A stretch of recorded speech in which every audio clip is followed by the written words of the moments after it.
நம்ம வெங்காயம் தொக்கு பண்ணுறதுக்கு சின்ன வெங்காயம் பெரிய வெங்காயம் ரெண்டும் கலந்து தொக்கு பண்ணுறதுக்காக இப்போ சட்டியை அடுப்பில் வச்சுட்டுருக்கேன். நான் நல்லெண்ணெய் விட்டுக்கிறேன். அதுக்கு தொக்கு ஊறுகாய் இதெல்லாம் பண்ணுறதா இருந்தால் நல்லெண்ணெய் விட்டுக்கோங்க. இப்போ கொஞ்சம் விட்டுருக்கேன். அப்புறம் தேவையான ஆப்ஷன் விட்டுக்கலாம். இப்போ இதுக்கு அதிகம் பொருள்லாம் செலவழியாது, பொருள் வந்து கம்மியாக தான் செலவழியும். நான் கடுகு போட்டுருக்கேன். கடுகு நல்லா வெடிக்கட்டும், பார்க்கலாம். இப்போ நம்ம இது சின்ன வெங்காயம் பெரிய வெங்காயம் ரெண்டுத்தையும் நல்லா நைஸாக அரைச்சிக்கணும். இது வந்து சின்ன வெங்காயத்துலேயும் தனியாக பண்ணிடலாம், பெரிய வெங்காயத்துலேயும் தனியாக பண்ணலாம், ரெண்டும் பாதி பாதியாக கலந்தும் பண்ணிடலாம். இப்போ இதை நான் நைஸாக அரைச்சிட்டு வரேன், பார்க்கலாம். இப்போ நம்மளுடைய கடுகு நல்லா வெடிச்சு விடுச்சு. இப்போ என்ன பண்ணுறேன், வெங்காய பேஸ்ட்டு, இந்த அரைச்சி வெங்காய பேஸ்ட்டு இதில் கொட்டணும். கொட்டி மிக்சியில் இருக்கிறது எல்லாத்தையும் வழித்து விடணும், வேஸ்ட் பண்ணக்கூடாது.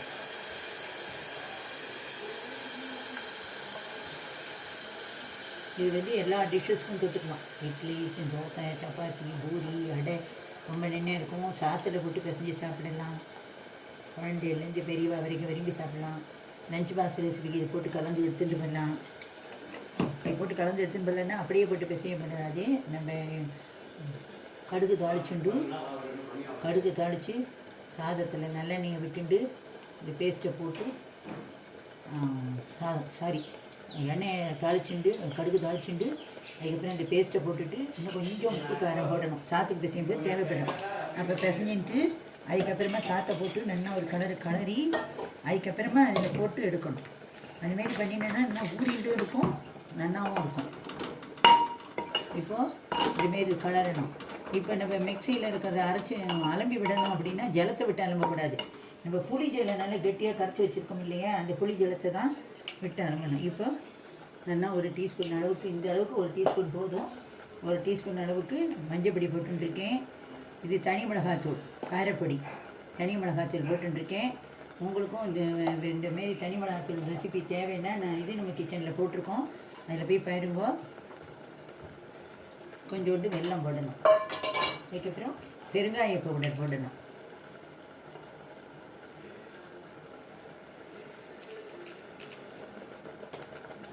இது எல்லாத்தையும் போட்டு நல்லா அதை கலரணும்.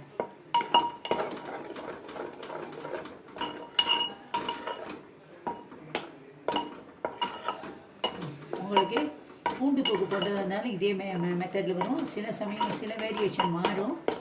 இதுலேயே பூண்டு போடணும், வெங்காயம் பூண்டு ரெண்டு கலந்து பண்ணணும் அப்படின்னு நீங்கள் நினச்சிடுன்னா இது பாதி அது பாதி. சின்ன வெங்காயம் பெரிய வெங்காயம் பூண்டு அந்தமாரி அந்த ஆப்ஷனில் கலந்து பண்ணலாம். இது எண்ணெய் வந்து நம்ம தேவைப்படப்பட அப்பப்போ கொஞ்சம் கொஞ்சமாக இதை விட்டுக்கணும். இப்போ இது சுருங்கி வரும்போது தான் நம்ம புளிக்கரைசல் விடணும். இது நல்லா சுருங்கி வரட்டும், பார்க்கலாம். இப்போ நம்ம வந்து புளிக்கரைசல், புளியை வந்து கரைச்சி வச்சுருக்கேன். இப்போ அந்த புளிக்கரைசலை நான் விடுறேன். இதில் நல்லா விட்டு நல்லா கொதித்து சுண்டி ஆயில் பிரிஞ்சு வர வரைக்கும் வேக விட நல்லா சுருங்க வைக்கணும். எண்ணெயிலே வதக்கணும். இது இப்போ இந்தமாரி ஒட்டை பிஞ்சிடுச்சு. இப்போ அதுக்கு தேவையான உப்பு போட்டுண்டாச்சு.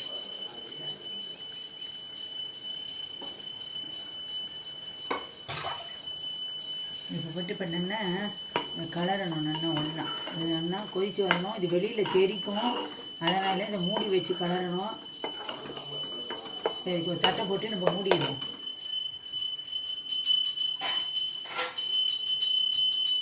கொஞ்சம் கொதித்து வரட்டும். அப்பப்போ திறந்து பார்த்து இது கலரி விட்டுட்டே இருக்கணும்.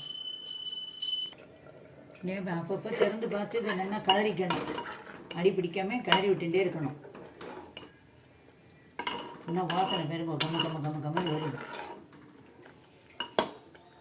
இதில் நம்ம என்ன பண்ணணும், ட்ரை ரோஸ் பவுட்ரு ஒன்று பண்ணி வச்சுக்கணும். மொத்தமாக நிறைய பண்ணி வச்சுட்டேன்னா ஃப்ரிட்ஜில் வச்சுட்டேன்னா 100 கிராம் பண்ணுங்க போதும், அதுக்கு மேலே வேண்டாம். பண்ணி வச்சு ஃப்ரிட்ஜில் வச்சுட்டாக்க அது பாட்டுக்கு 1 வருஷத்துக்கும் கிடக்கும், கெட்டு போகாது, வீண் போகாது. எண்ணெய் விட்டு வறுக்கக்கூடாது, ட்ரை ரோஸ் பண்ணணும். அது என்ன அப்படின்னு கேட்டிங்கன்னா வெந்தயம் ஒரு கரண்டி போட்டுட்டேன்னாக்க கடுகு அரை கரண்டி போட்டுக்கோங்க போதும். அது என்னென்னா ட்ரை ரோஸ்ட் பண்ணி மிக்சியில் பவுட்ரு பண்ணிவிட்டு எடுத்து ஒரு கண்ணாடி பாட்டிலையோ யோசில் டப்பாலையோ போட்டு வச்சுட்டோம்னா இந்தமாரி தொக்கு ஊறுகாய் இதெல்லாம் விடும்போது அது யூஸ் ஆகும். இது பாருங்க இதேமாரி நான் பண்ணி வச்சுட்டுருக்கேன். வறுத்து பவுட்ரு பண்ணி வச்சுட்டுருக்கேன். வெந்தய வாசனையும் கடுகு வாசனையும் கமகமன்னு வருது. இது என்னென்னா கிளறி இறக்கினதுக்கு அப்புறம் தான் இந்த பவுட்ரை போடணும். முன்னாடியே போட்டுட்டேன்னா கசந்து போயிடும். போட்டும் கொதிக்கவும் விடக்கூடாது. இது எப்படி போடுறதுங்கிறத நான் அப்புறம் சொல்கிறேன் உங்களுக்கு.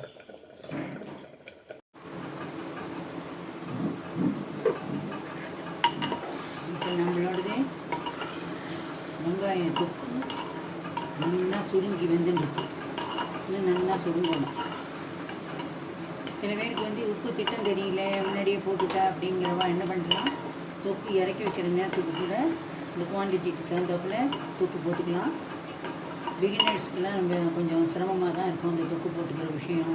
தொக்குக்கு உப்பு போடுற விஷயங்கள்னால் அவள் அந்தமாரி பண்ணிக்கலாம். இன்னும் கூட சுருங்கி வரணும். சுருங்கட்டும் பார்க்கலாம்.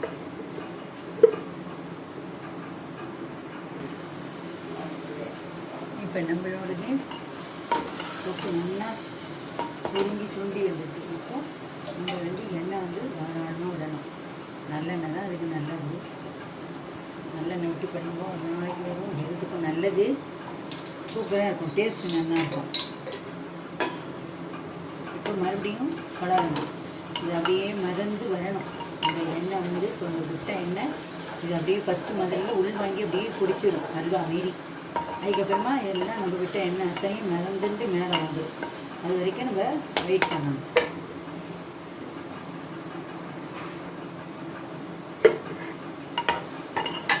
நமக்கு இப்போ இன்னும் எண்ணெய் தேவைப்படுறது.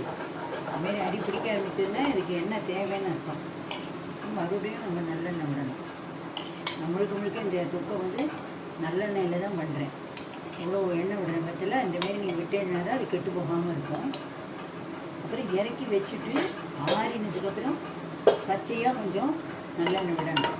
நான் இது எப்படிங்கிறதே உங்களுக்கு காட்டுறேன். கெட்டு போகாமல் இருக்கிறது எப்படி ஸ்டோரேஜ் பண்ணுறது எல்லாமே காட்டுறேன். சில பேர் வந்து எனக்கு இந்த இப்போ நம்மளோட வெங்காய தொக்கு ரெடி ஆகிட்டு நான் அடுப்பு ஆன் பண்ணிடுறேன். இப்போ ரொம்ப எண்ணெயெல்லாம் பிரிஞ்சு வந்துட்டு நல்லா வதக்கியும் வந்துட்டு இப்போ வந்து நான் சொன்னேன் இல்லையா அந்த பொடி சொன்னேன் இல்லையா ஒரு பொடி அதை இப்போ போடணும். எது கடுகு வெந்தய பொடி.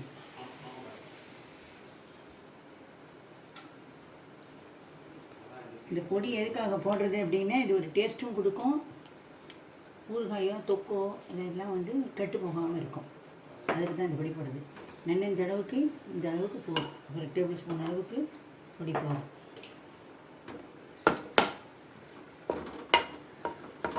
இதுமாரி நல்லா கலரியாச்சு. அவ்வளோதான். இந்த பொடியை போட்டு அடுப்பில் எல்லாம் ஆன் பண்ணிடலாம். பொடியை போடக்கூடாது. இறக்கி வச்சு ஆஃப் பண்ணதுக்கப்புறம் தான் அந்த பொடியை போடணும். போட்டாச்சு. இப்போ இன்னும் வச்சு நல்லெண்ணெயை இதில் விட்டு வச்சுருவோம். இந்த நல்லெண்ணெய் கண்டிப்பான முறையில் இதுக்கு தேவைப்படும்.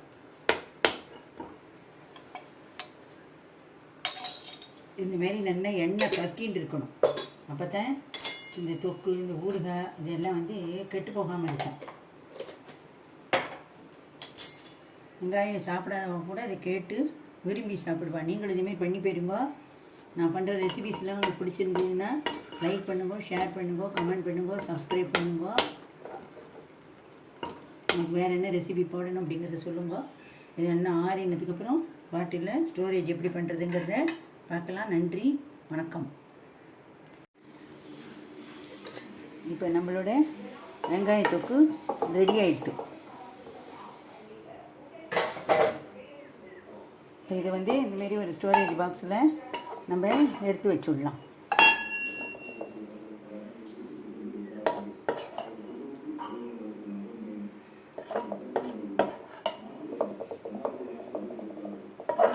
ரொம்ப டேஸ்டியான ருசியானது.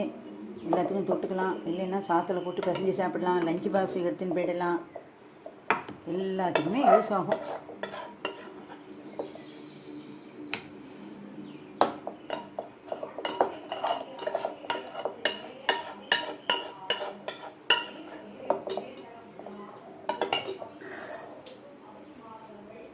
இப்போ நம்ம இந்த அளவுக்கு எடுத்துட்டோம். இதில் வந்து நம்ம இன்னும் கொஞ்சம் நல்லெண்ணெய் விட்டு மிக்ஸ் பண்ணணும். அந்தமாரி தளன்னு இருக்கணும். அப்போ தான் தொக்கெல்லாம் கெட்டு போகாமல் இருக்கும்.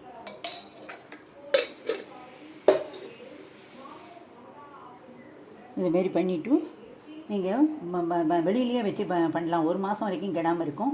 இதில் எந்த ப்ரிசர்வேட்டிவும் போடலை. நீங்களும் இதேமாரி பண்ணி பாருங்கோ. நன்றி, வணக்கம்.